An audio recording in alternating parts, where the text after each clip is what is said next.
You support this decision. Why, if you can, as simply as you can put it and clearly, why do you think it's the right one?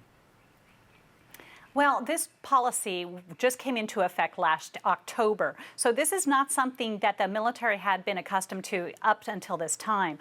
The United States military, when the Secretary of Chiefs were asked if they could accommodate this, they essentially told the Secretary of Defense, Ash Carter at the time, they could not.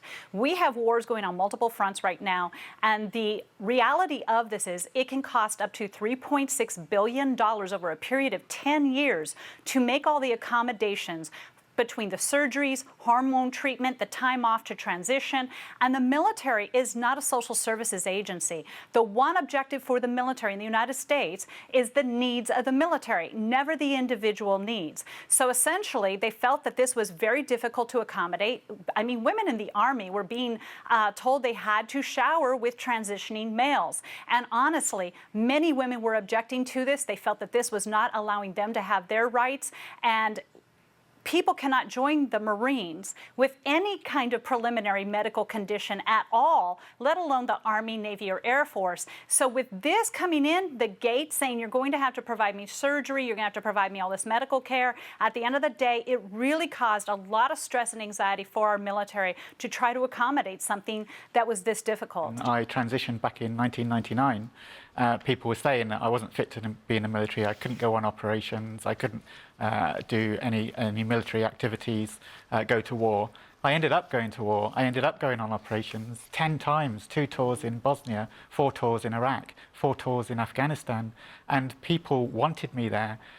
Initially, there was a worry that being transgender might cause issues with my performance. It doesn't. It doesn't cause issues with your performance.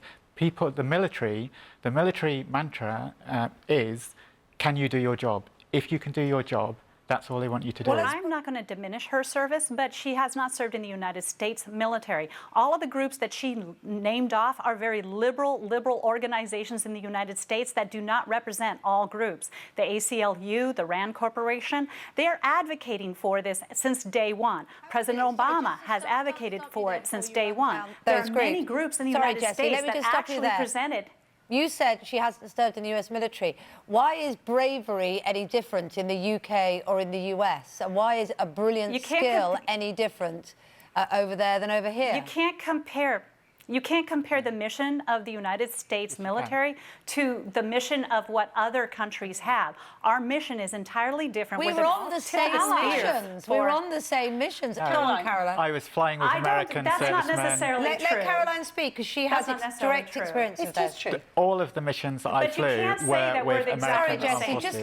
we want to just hear what Caroline has to say on that particular point. Sorry, I worked very closely with American Armed Forces. We were flying the same missions in the same formations with aircraft doing exactly the same role. I was carrying American troops.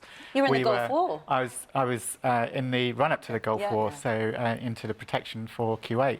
But you're a pilot. I'm a navigator, but I'm a military person. To what I do it on the ground. That's what my point is. Okay, so your point then is there are some roles that you would have where people who are transitioning or transgender could operate, but some that aren't, because that's not what your president's saying. No, that's not what my point is. Everyone from every role.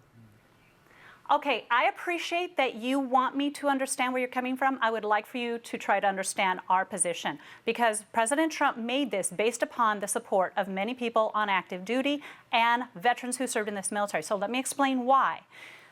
Our ground units are the tip of the spear in the world. I'm not talking about pilots, I'm talking about our ground units. And anybody coming on active duty that needs surgery or needs hormone replacement therapy, anybody who needs insulin shots, anybody who has high blood pressure, flat feet, eczema, cannot join our military, because what we forecast is the medical costs that will be associated with that afterward. This isn't about a discriminatory behavior. People who suffer depression, have post-traumatic stress disorder, all of these people are put into a separate category. You cannot come into the military even with PTSD. If you get it while you're on active duty, our military is responsible for caring for you. We're not one and the same. It's 0.1% of a £6.2 billion defence budget. I mean, that's all you're talking about. It's about £8 million. No, I'm not talking about that. Caroline, we're talking about $3.7 billion. Yeah. What would you like to say? I can say that no transgender person wants to be in the military if they're not fit to do the job. They need to be fit. They have exactly the same standards as the person stood next to them. They'll be suffering from bunions and all the other ailments that this lady's just mentioned. And if they can't do the job, they won't be in the job. So they meet exactly the same standards as anybody else. The important thing is, can they do the job? And they've got to be given the chance to do the job. And as far as cost, all of these groups that had a look at the cost side of things, as you said, it's less than 10% of 1%.